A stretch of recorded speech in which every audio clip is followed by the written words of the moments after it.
Hi there, I'm Jamie Wake and you've chosen to start your day the gay way by watching Outcast TV, the show that reports your news, lets me air my views and lets us discuss our issues. Without further ado, these are just some of the LGBT news stories that have recently come out of the closet. She may make a song and dance about the paparazzi. She may never get a signal on her telephone and, well, we'll never be able to read her poker face. But the Queen of Pop, Lady Gaga, is being honoured with a Hero Award by US gay youth charity, the Trevor Project. The charity offers support by telephone or over the internet, which helps to prevent suicide amongst our gay youth. The Born This Way singer will be honoured in Hollywood at the annual Trevor Live event, which takes place on the 4th of December. Gaga recently launched her Born This Way Foundation, which will focus on issues including ways to combat and prevent bullying in schools.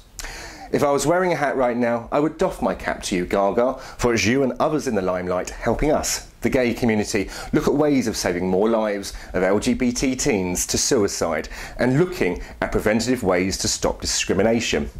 Perhaps it's the only way we can remove homophobia, to stop its conception within our schools, through education. The homophobes will then die out like dinosaurs, leaving the world to be a more tolerant place. Or will it? With countries trying to ban discussions about alternatives to heterosexuality in the classroom, do we need to find alternative ways to fight this discrimination? Whatever your views, we cannot let the hard work that the Trevor Project does go unnoticed. So for more information, please visit their website at www.thetrevorproject.org and please make a donation to help them carry out their good work. Of course, Outcast TV salutes you. In a previous show, we reported about a homophobic tweet that was made by now suspended Tory Cllr James Malliff of Wycombe District Council, who compared gay marriage to bestiality and permitting animals to get married. The council decided that no action should be taken against the homophobic councillor, so Labour councillor Ian has lodged an appeal to get the council to review their decision. Malliff was originally suspended for his comments and represents Hazelmere South in the Wycombe District. A glance at the wycombe.gov.uk website doesn't give any contact details for the shamed suspended Tory councillor, but if you do want to make a complaint about the tweet he made about gay people to Wycombe Council, you're quite within your rights, and you can telephone them on 01494 421 214. That's 01494 421 214. And for those of you outside of the UK that are incensed by this gentleman, the country code here is +44. There are obviously also other ways you can contact the council, and those details I'm sure are listed on the website, but please let us know how you get on. In the run-up to this year's World AIDS Day, which takes place on December the 1st, the Terrence Higgins Trust is asking the gay men in our community to get behind this year's campaign by simply wearing a condom during sex. As part of their Clever Dick, Smart Ass campaign, the Trust invited 8 members of the gay community to participate in a photo shoot and talk about why they use condoms during sex. As part of the campaign, gay men can take an online sex score survey at www.clever-dick.org, where they also have the opportunity to win an iPad 2 or win a pair of monkey jeans. Having sex without a condom, or bareback as it's commonly known, has become more and more popular over the years. And a quick look on profiles on sites such as Recon, and of course I'm not on there, show that it's as popular as ever. There is currently worldwide outrage against the Pakistan Telecommunications Authority, who have begun compiling a list of words that will be banned from being sent using SMS text messaging, as they could be deemed offensive to Islam. Words such as homosexual, lesbian, gay, fairy and condom are deemed to be pornographic and in some ways expected under Pakistani laws. But other phrases and words have come as a surprise. Words and phrases such as athlete's foot, deposit, glazed donut, Jesus Christ, Satan and flogging the dolphin have also been banned. This is not the first time that Pakistan has cracked down on social media networking. They blocked Facebook in 2010 following a competition to draw the Prophet Muhammad, and then blocked YouTube in 2008 following cartoons about the same prophet. It's very difficult to comment on this news story because without increasing the risk of insulting someone somewhere. But a country's insistence to control information amongst its people has already seen damaging effects in other countries. Again, this is really about religious discrimination, something that seems to pop up every week on this show, and I really struggle rather, to think outside the box, to suggest a solution. So let's have a competition to find an alternative answer. No prize, I'm afraid, but I'll read your solution to fighting religious discrimination on next week's show. All you need to do is leave your entry as a comment below, and I'll read out that answer, and you win, well, nothing. The 14-year-old Oxnard teen that pulled a gun out of his rucksack and shot a gay classmate in the head in 2008 will be serving 21 years in prison. Brandon McInerney believed gay classmate Larry King was flirting with him and took a .22 caliber handgun into school on the 14th of February 2008, sat behind Larry and fired 2 shots into the back of his head. During the first trial, prosecutors portrayed McInerney as a budding white supremacist who hated homosexuals and was enraged by King's sexuality and aggressive flirtations.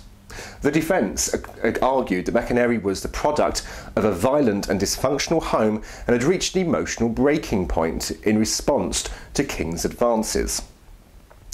Brandon has already served 4 years in prison, and his plea puts an end to a long drawn-out case that has drawn national attention and ignited a debate on how schools should support openly gay students.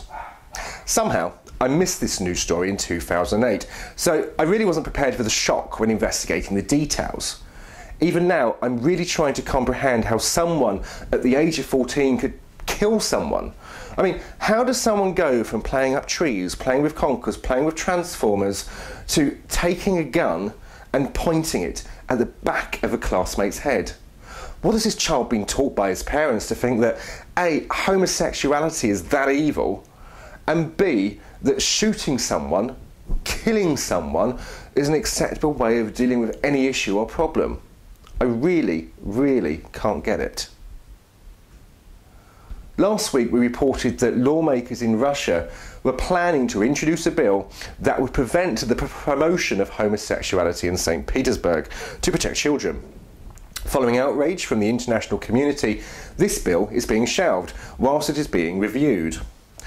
Amnesty International condemned the bill as a thinly veiled attempt to fuel discrimination against St. Petersburg gay community.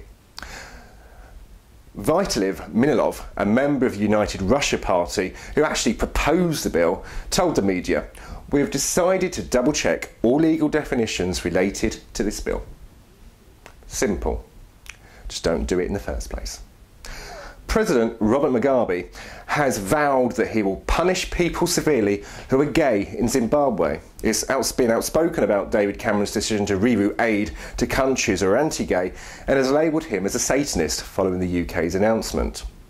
The UK government have stated that they will not reduce aid, just reroute it via charities and civil society groups. Mugabe's views on homosexuality are well known, and he believes that homosexuality is worse than pigs and dogs, is un-Christian and un-African. Don't you just love Mugabe?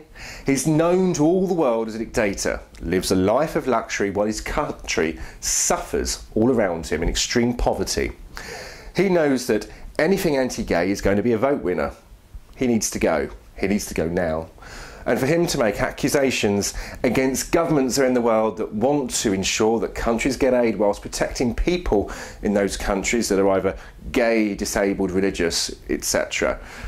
Well, that isn't very Christian, is it? Perhaps he's the one who actually needs to read a Bible. A Polish far rights group has been granted the right to formally use an anti-gay logo as its symbol. The symbol depicts 2 matchstick men having anal sex within a red circle with a red line straight through it. The National Rebirth of Poland Party, say that with a mouthful, permitted to use the symbol in October by a judge, which has provoked horror internationally. Approximately 90% of Polish are Roman Catholic, and being gay is taboo in the country. And finally, a mayor in Peru has announced that the tap water in the town of Hyume is turning the townsfolk gay and is claiming that metal in the water is the reason why there has been an increased number of gay people in the town. According to LGBT Asylum News, Hirome Mayor Jose Benitez said the presence of the metal strontium reduces male hormones. According to the report, strontium in the body causes bone cancer, anemia and cardiovascular complications, but a link to homosexuality is yet to be found. Last year, the president of Bolivia said eating chicken causes homosexuality, and only recently, a Welsh banker claimed that a stroke has made him gay and released hairdressing skills he never knew he had. So be careful if you're going down to KFC this afternoon and getting your bargain bucket, and obviously be careful if suddenly you grab a pair of scissors and a pair of clippers, because there's nought now as queer as folk. My final thought of the day is short and sweet. The outside world believes that the LGBT community lives in this little fantasy LGBT world where we all get on and support each other, and in reality we don't. We need to though. Arses can be straight or gay, and if we're going to make sure it does get better, we need to pull together today and stop our own gay and trans bashing. Think about it. How can we get equality and put an end to discrimination if we continue to discriminate each other? I'll leave that thought with you. That's it for this show, but please keep in touch and let us know what you think about these stories and others by email using info@outcast-tv.co.uk.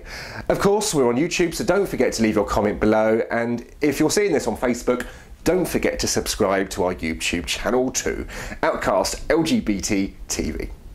As usual, all of the links are coming up at the end of this show. Thanks for watching, and whatever your plans, keep safe, keep warm, and keep being fabulous, as I know you will be. I'm Jamie Wake, this was Outcast TV, and you of course are very kind for watching. Take care, and until next time, see ya.